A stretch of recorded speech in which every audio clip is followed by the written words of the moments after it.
Okay, now we have 9 participants. I think the time is also right, 7:35. So we will formally start this introduction sessions about our program. So basically, this is the information session about California Science and the Technology University programs. So we have 3 programs. So we can talk about the training and the degree programs today. And we also talk about scholarships, government and company support. And finally, there's a job placement support. Okay, we've covered these 3 topics today. Before we start everything, I try to introduce the CSTU, California Science and the Technology University briefly. The California Science and the Technology University was established in 2011. The reason we want to fund this university because we found there's a need for the continuing education, especially in the high-tech industry. And I have been working in Silicon Valley for more than 20 years. So my experience, you have to keep changing jobs as Silicon Valley is very dynamic, and then technology really develops very fast. So you have to keep learning. I changed my job. I think I changed 7 times in the past.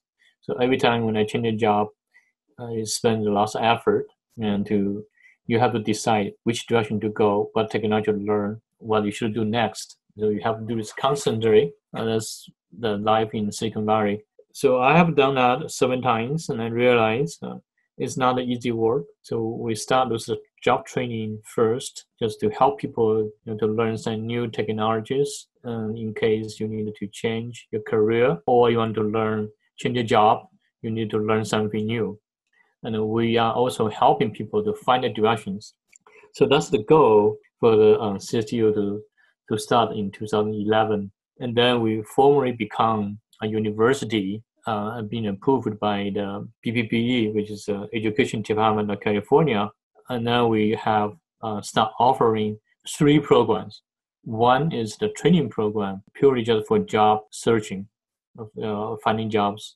Second one is the degree programs. We have the computer science master degree program. We have the MBA program. Okay, so there's a purpose for each program. For the training program, primarily just for finding a job. For the computer science program, slightly different. You're going to learn a bit more and then get a master degree. I always consider a lot of people without a master degree, we put yourself in disadvantage. Lots of job openings, they have this requirement, job requirement. They prefer or must have master degrees. So that's the time if you don't have a master degree, you are not being qualified. So that's the reason we want to offer master degrees. MBA is slightly different. MBA is not necessarily always the requirement, but then for the career you want to really move up to management, MBA will be very useful. If you stay in the technical side, you may not have to get a management degree, but lots of the job require you or promote you to management positions. That's the time you really have to take some management courses to understand how the company project being managed. Myself have a similar experience. So I start with software engineer and become a software manager, and then eventually become the director. And then I can see the path is not natural. You can do well in an engineering job, not necessarily you can do well in management job. So you do need to take some courses. So I learned my lessons. When I first been promoted, I thought, okay, this is just a manager. Oh, I have to just see whether my manager manage me, I can manage other people. But in reality, it's not that straightforward. You still have to take some courses, learn some theories, and then be able to do a good job. So that's the MBA degree program we're designing for. But now we have changed a little bit during this past few years, the training. It depends on our student body. So what I found in recent years, management, last time, there are some courses very helpful, but many times you still have to really your talents. So sometimes it's not just a training, it's really your talents. For the training, especially for the small school like us, So we think maybe there's a more beneficial, not just like a people skills. If we more focus on the data management, then can help you better doing the managing work. So that's what we change the focus of an MBA degree to be data science oriented. In other words, especially for those people in the marketing or in the sales or in the project management, the product management, project management. So you want to see how you're going to develop a next product. It's not just based on your experience anymore. So you really have to look in the data. So in that sense, our MBA has changed the focus from original design to current design, the curriculum. Right? We are more focused on data science now. So in this way, we can use more scientific way to define or design your next product. Okay, that's primary for MBA side. And in the computer science, what we found, the new trend, especially from Silicon Valley, nobody can tell what's going to happen in 10 years. But I can very confident, with very confidence that in Silicon Valley, the companies can really move into the AI directions. It doesn't matter which product the company is doing. That's the directions the company can move to. Back in like 2 years ago, when we started this program, actually 3 years ago, I have talked to many companies. So 80% of the company, it doesn't matter what they do, they will say, oh, we're moving to the AI, or they're planning to move AI. So you can see this is a greater trend, people moving to these directions. They have different extent how much you can move to the AI. But one thing for sure, the technology really evolved, and then from the 2017 to 2020. So you can see the curriculums we have been designed actually evolved too. Just like in 3 years, many things has been changed. So keep updating our curriculums. So that's the reason I think this is a very dynamic area. But then people are really moving to these directions. The fundamental for people moving into these directions really is the machine learning. So machine learning has quite different from what it used to be 20 years ago, or even like 60 years ago. Machine learning already started, but now it's only like in recent years the machine learning AI become practical. In other words, apply this technology in the real life, it works. Okay, I remember like 30 years ago when I started with this AI, we are doing what we call expert systems. The expert systems just doesn't work. Okay, is good, but not very practical.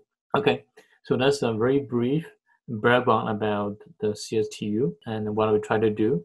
So in summary, we have been in the field for about 10 years, and then we are very focused on the latest technology, and primary, in Silicon Valley, we're primarily in the computer science and the management. But recent years, our focus still in the computer science and management, but we focus on AI and the data science. The data science is more for the management purpose, and then the AI is more for engineering side. Actually, there are not much the fundamental difference. It's just a distinction between more toward engineering, another one more toward analysis, the data analysis, management, and then marketing. So the fundamental technology, they're very close. So you learn one thing, you will understand the other. So it's not totally different fields. So that's basically what we're doing. Now back to the training program now. Just after we have a brief introduction and talk about our programs now. So we have 3 programs so far. One is the training program. The other 2 is degree program. So let's talk about the training program first. So the training program, the goal is a certain area, just find a job. The main courses will be big data, machine learning, Python, and AI. And then for the people who find a job, what kind of job they can find, what kind of field they can find. So from what we have seen in the past graduates, people find jobs. They can find jobs in the hardware industry, software, bioscience, marketing, management, testing. Actually, I missed one thing is it's just we have a technical writer graduate too. So they just start writing technical documents in this area. So you can see, in general, you can consider the AI or the data science is not very focus on one domain. It's kind of common technology which can apply to different areas, different fields. So always consider the analogy is like computer skills, right? All the industries can need computer skills. That just now we needed to have another additional computer skills, which is use data to do the analysis, to use the existing data to do the machine learning, or you do this, or in general we call this artificial intelligence. So that's pretty much the same thing.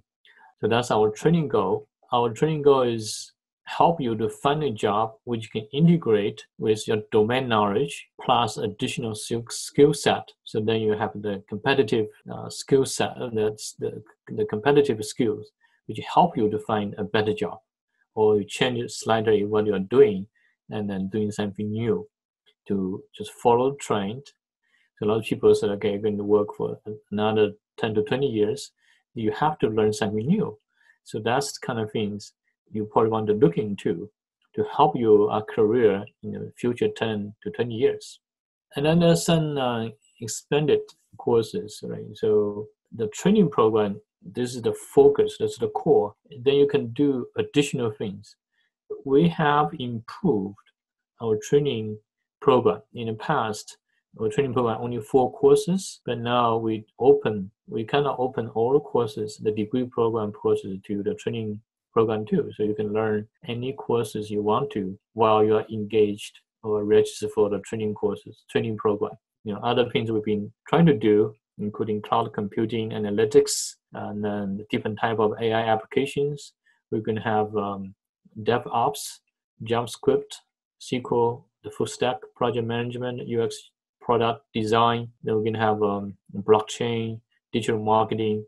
So those are new courses being added to the degree program, and it's also open to our training program.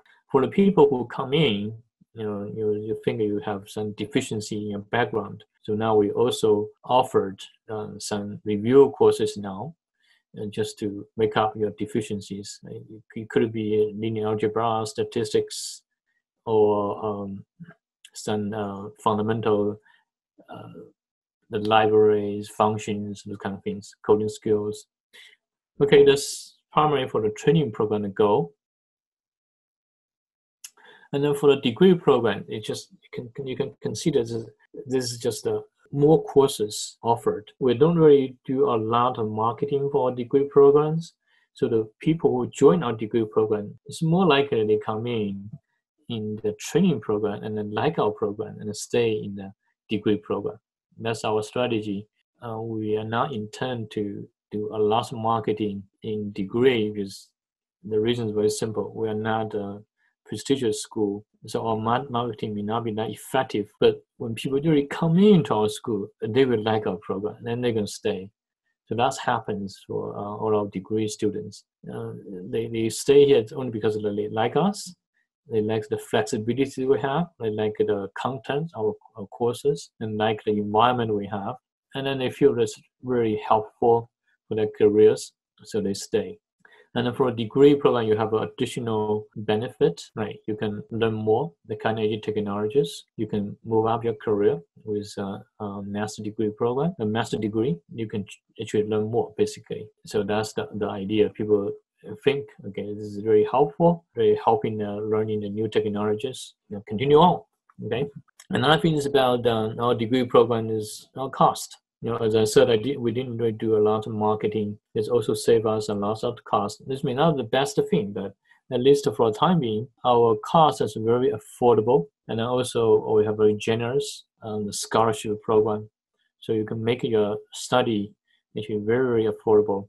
You look at the private schools, one course could cost you $80,000, but for our entire training program, it's only like $7,200. Plus there's a scholarship, you don't have to pay much. And we also have a support from the government and the company. So we can cover that the scholarship and the cost later on. So our cost, because our low overhead, we do not have to pay like high overhead for those huge campus or other overhead. So we spend more than 80% of our budget in teaching. Okay, most schools, they spend less than 3%, so that's a big gap. The second thing is we're very efficient.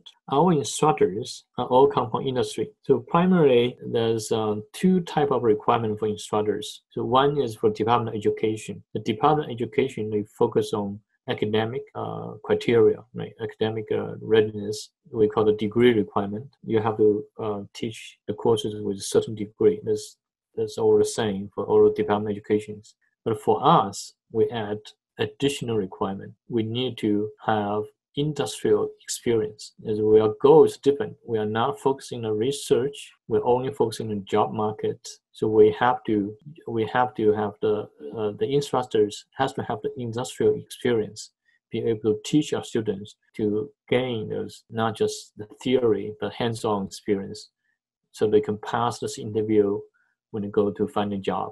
For the time being, our job placement rate is pretty good. So we have about 90%, it's 89% job placement rate. In the public school in the United States, the public school, they do not really count the job placement rate. They probably have the survey, but primary requirement for public school is for the graduation rate. That's too low to us, so everyone can graduate. And then for the private school in the United States, the average requirement is about 70%. So we are about 20% higher than most other schools. But there's a reason for that. First, we are lucky enough in the Silicon Valley, there's so many jobs. Second, we can just pick the training area we want to train. Primarily just those areas which has jobs. So one of the main things the school has to spend lots of time and effort to really find the trend, the job market, to be able to offer the courses needed by the industry. So that's what we're doing. Okay, so we are different from the conventional school. They have those tenure systems. So the tenure system is a well protection of those faculties. So the faculties, they can teach the same stuff for lifetime.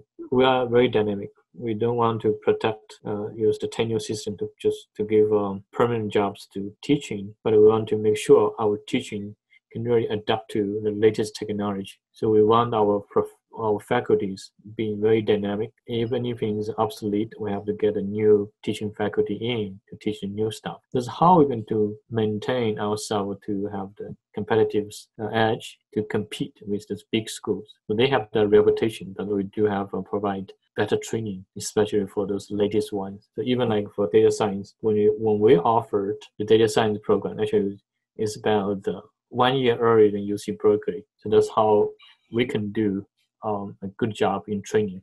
So that's overall about our training program. Okay, and then degree programs. Lots of computer science degree more focused on coding. And then when you do the computer systems engineering, it's used to computers, more focused on applications. When you add the systems, what intention is in future, I think the computer science coding will be replaced in great extent by computer itself.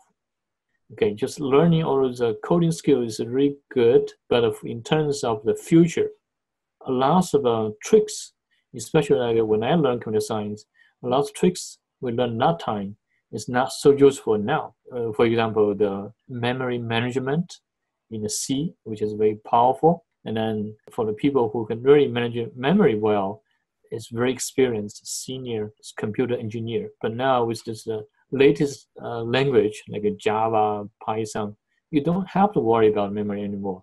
So all your skill set is not so useful. So that's what we intend to make this computer, the degree is computer systems engineering. Any other questions? Okay, so you can see the technology changes, right? Especially in the computer science, we are doing a lot of work to replace those very tedious work. The human brain still can always do a much better job than computers, but then computers can do a very systematic way. In the past, we try to save some memories or just improve a little bit about speed, but later on you find out the advancing computers, those minor savings is not so useful. Okay, it's virtually, even for those algorithms, you think it's very cool. You make your password interviews, but in the actual work, those savings or those algorithms may not necessarily be the most useful thing, but it really just proof one thing: you can do the work. Then you don't need that in a job area anymore. But it's very good training. Okay, so this I didn't really mention in 2019, or we just want to say something, for example, 2020. So what are we going to do in 2020, right? So we have the MBAs or computer science, and in 2020, and I've been watching, monitoring, for example, the fintech. There's a lot of things being happening in fintech, and everyone heard about the blockchain, I think. And the blockchain has been very hot in the past years. But then I noticed the job market is not so hot yet. But things could change. So we intend to have a blockchain class in 2020 if there's enough interest. In the computer science, it's more active. There's a lot of things ongoing. The applications for the AI, now we're really moving to securities. And DevOps is always interesting.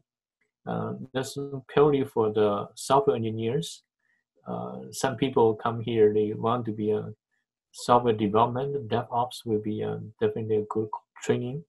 And I think we'll focus still on the AI applications. We have been seeing the computer visions. We're going to probably have an additional course in reinforced learning. We have the natural language processing. We have one in last year, but we're going to enhance that this year. And then self-driving. I always see the self-driving is a huge market. So we are planning to have self-driving as AI applications. So there are some other new things too. It really depends on the interest of students and also the market trend. We're still at the beginning of the year. I can see there's still some possibilities of new updates. That's for the time being, we have this in mind. I just give you some snapshot what they're doing. We are pretty dynamic. We try to get as many new courses as possible. So those are new courses we plan to have.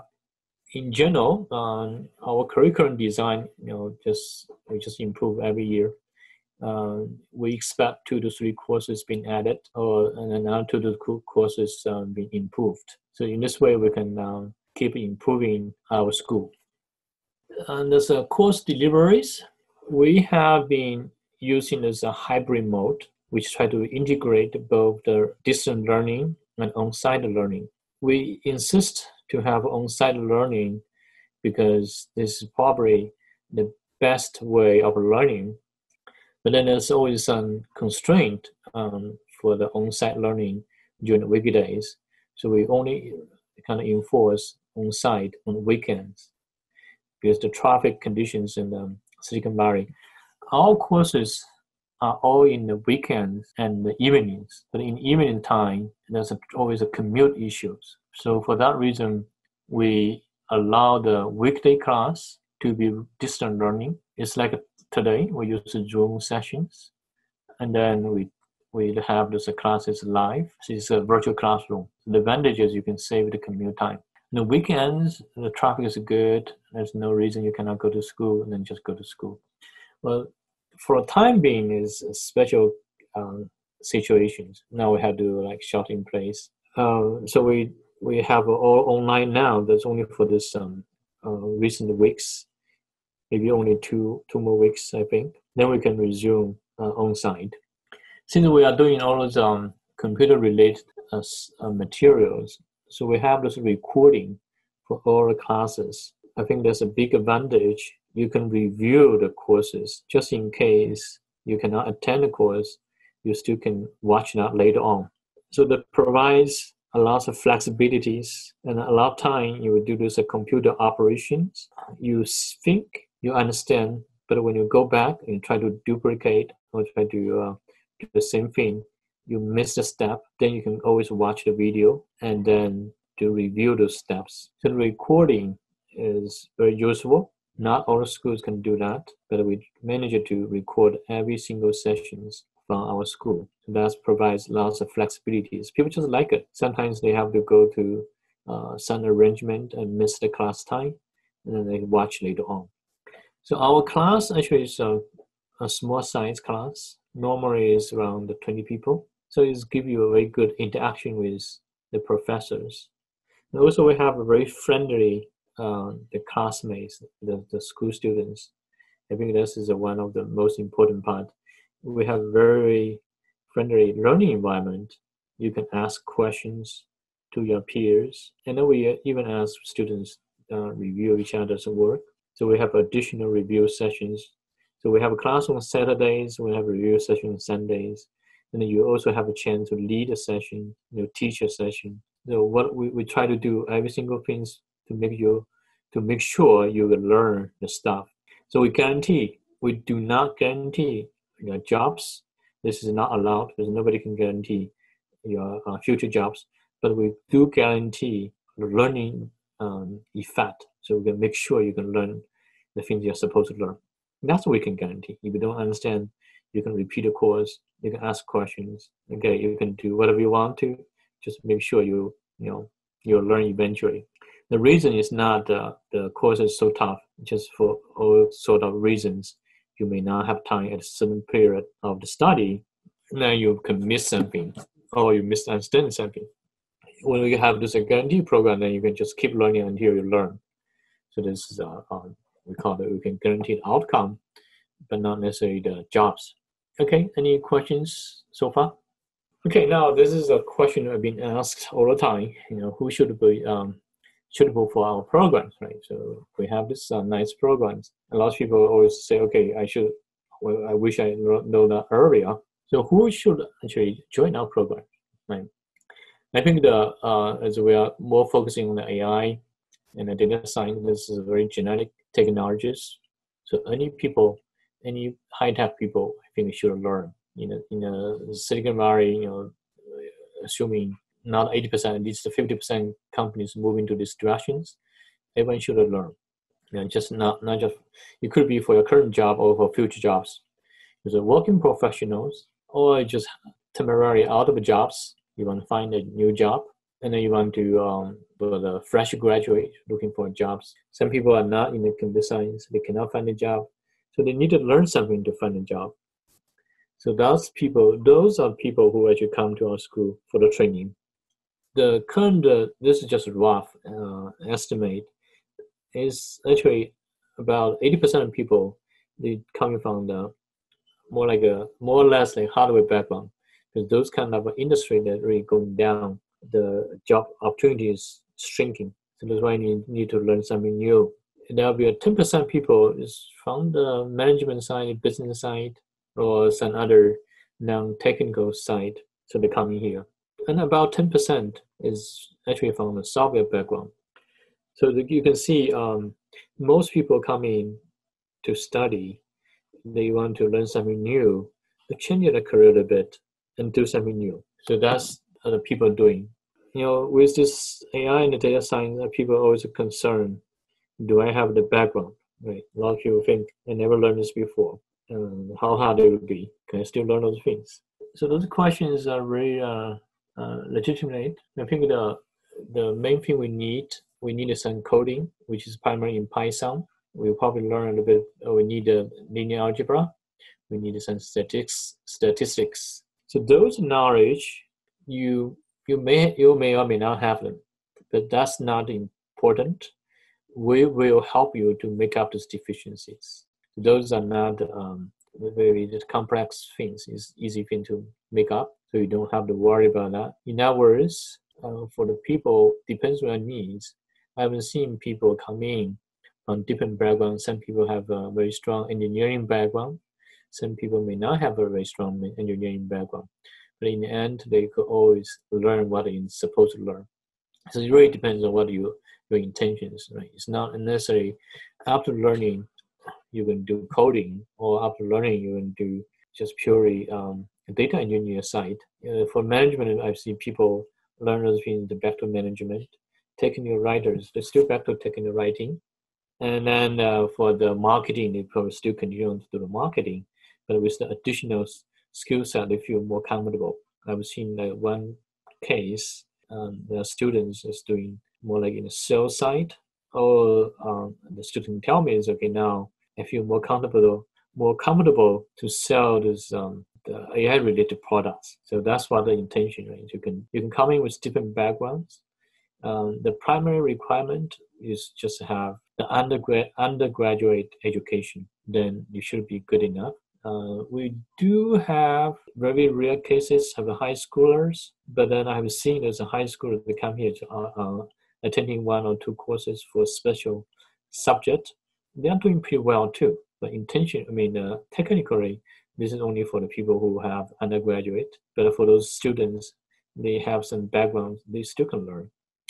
And then the domain knowledge is really helpful because when we do this data science and AIs, they always have to do some modeling in certain area, certain field. So if you do have the domain knowledge, is make you more competitive. And that's the one reason I think for the working professionals learning the data science and AI, actually you have some advantage over those fresh graduate. You can see most of those the U.S. universities in the recent years, they have an ad in the data science AI major. So those are fresh new graduates. They may not be able to compete with people who have the real working experience. They probably can do the coding better, but for the AI and data science, we're not rely on your coding skills. The last time you have to count on your understanding, the system theory, how you're going to make the model works better. So that's what we are doing. So we try to find this area which for the working professionals do have some, I think have some advantages. Okay, so that's what we normally do. Okay, now I think it's a very important part is about the financial support. Okay, so the financial support is a very interesting part. I think I have been asked a lot of times about financial support. If you're unemployed, right, this is a very clear case. Government pay roughly 80% of tuitions, and then CSTU covers about 20%. So we give a fund like a scholarship, so we can cover 20%. And then if you are joining our trainings, you can get extended UI, unemployment insurance, for about 6 months. So that's a two benefit you can have. You don't have to pay anything out of your pocket. If you're employed, I think that 60% of Silicon Valley companies can reimburse the tuition for up to $5,000. The additional will be picked up by the CSTU with scholarship. In the past, we have companies successfully reimbursed their students with the company reimbursement. So this so far, we do not have a huge amount of people coming from companies. There's one case, one company sent pretty much one entire classes from one single company. They just want to attend one courses. The company pay for it. So that's for the employee. For the fresh graduate, we can pay up to 50%. So it's slightly higher than the working professionals because they do not have the income yet.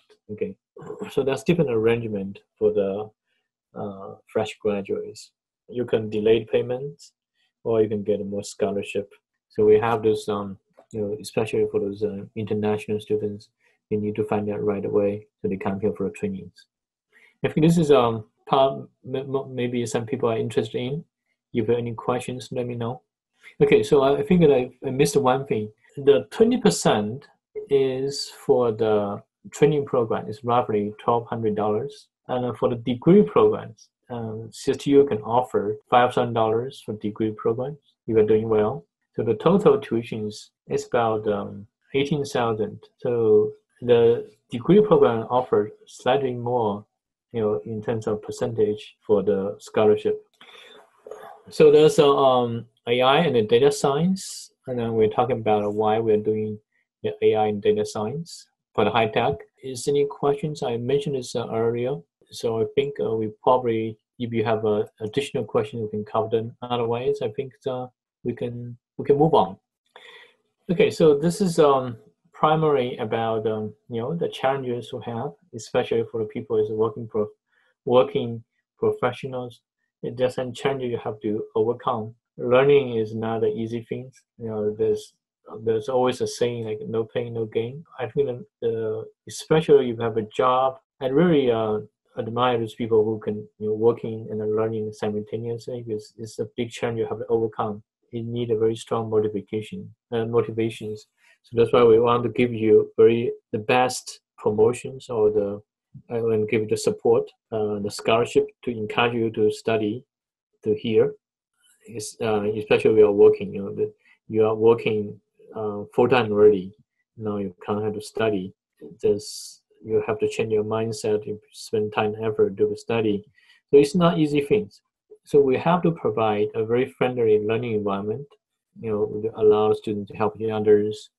We have to give you additional session to cover the deficiencies, and then we give you support, the seminars to cover, the extended area for the things you're especially interested in. So those things are what we're doing.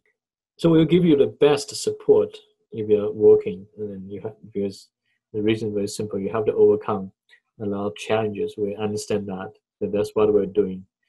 Mary just asked me the questions. I think her case is maybe a little bit different, and then we probably can do. We need to find a better solution, even better, to support her.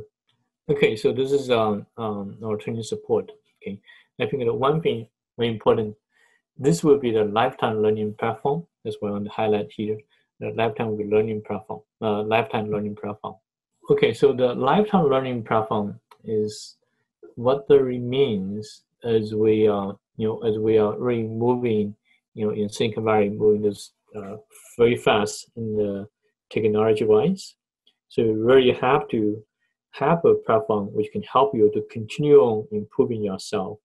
So when I say the lifetime learning platform, it really means if you are our alumni, you're welcome to continue learning. Okay, that's a huge benefit.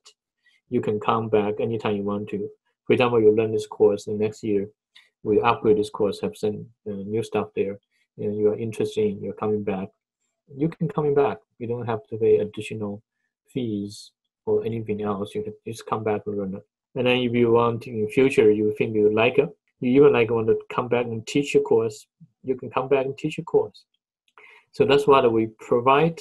This is a platform, provides lifetime learning. Also, you can use this platform for your career growth, teachings. Sometimes in future you want teaching is the best way to learning. By the way, you want to learn some subject, you have to teach. Then you have to be thorough about in understanding. That's another thing that we try to do. You provide this opportunity for people to can teach, and then grow yourself. That's what I found myself too. In the past, when I change a job, is the easy job I can change it to. So I teach that material in a school. So I've been teaching for about 20 years too in the past while I'm working. So that's why I think teaching is very, very beneficial to learning. So that's why I want to specify this is a lifetime learning platform. Okay, you can just come back anytime you want to, no additional charge. And then you can also access to the school resources. Okay, the libraries. We have a very rich libraries, online libraries, and people didn't realize how much money we spend every year to subscribe to these libraries. You will do something for your own interests. Nowadays the online libraries that we have is probably in this area is the top ones. So all those the latest publications you'll be able to find from our libraries. So you just come back as our alumni communities. You can continue on enjoy assessing our resources. So we like the alumni come back to our schools to build up the communities. Because the alumni is actually a big resource to us too. They can bring in a lot of information and then the opportunity to our new students. So really encourage people, still engage with us. That's why we have this lifetime learning platform policy. So this is very, very helpful and it's also beneficial to our schools. I have one student who got one degree. And he's so interesting. He will come back for the second degree. And that's possible. because he got computer science, now he want to get an MBA. So that's, you can get second degree, that's no problem. Okay. So, if you just like this platform give you the opportunities, you can just do it. Okay. Yeah. So this is a good things. If you associate with the school, you can see, keep up with some changes, technologies. Okay, that's great. Thank you. Yeah. Now we are trying to do better in 2020. Is more for the intern opportunities. Okay. That's what I'm working on. We're working on the different directions. I work right now and working with Google, so they can provide their AI platform to us. They can supporting us. They can support us in the not just money wise. They will give you the grant. They will give you the latest technology. They also give us the mentorship. Okay, so they can provide the intern opportunity to us too. There are other companies, this is more for the job support. Okay, now in the past we just try to place people in other people's company. I've been trying this. Some of them successful, some of them may not be always successful, but I have been placed directly to other companies. But I think it would be better we just create more intern opportunities. So there's one company agreed to use our students for intern opportunities, but now because there's a special time, we are waiting for things to clear up, and then we can do those things. So the intern opportunity, I think, is a very good opportunity for people to gain some industrial experience. But at the same time, I'm thinking CSTU can provide some opportunity too, like TAs. The Google give us the grant actually primarily just for TAs. They can support the money for hiring TAs, and then you can build up the. We try to do is use this seminar opportunity to build up the student profiles in your resumes to help you to find the jobs. And later on, if you want after training, then you can join the degree program. So I think this is a good path. If you join a degree program from the very beginning, there's some benefit. You probably get more scholarship, but you can always join anytime you want to. In terms of the scholarship wise, if you are doing well, you can always apply later on. There's some benefit. You can get a scholarship earlier, but the main thing is not just the money wise. I think it's still you learn the things you want to learn. Okay, so I'm not sure anybody interested in those unemployment tuitions coverage. Is anyone actually in this situation? I can say a little bit more about unemployment. If not, I will go to the next sessions, question and feedback. As I mentioned, right, so the unemployed, if you're unemployed, especially now, I anticipate the U.S. economy going to have a big layoffs. So for the people, even your friends and families, anyone you know, if they're out of job, they can always come and then take the courses free. As I said, the government pay 80% of the tuitions. The CSTU pay 20% of the tuitions. So all your tuition will be covered. So you don't have to pay out of your own pocket. You can also extend your UI, the unemployment insurance, for 6 months if you attend our training. So that's pretty much about the training program, degree program, all the information that I would like to say. And then if you have questions, I think it's a good time to ask the questions now. I have another question, Dr. Glenn. Yes. Is there like a committee or like a group that helps on like resume review or resume making or like assistance on like working on resume? Yeah. There's 2 ways to help. Normally, I can give you the first shot close to the end of the training. So then we went through the resume, advanced enough. So we have to update the resume. So that's one way. And then I have outside recruiters. So we have 2 recruiting company working with us.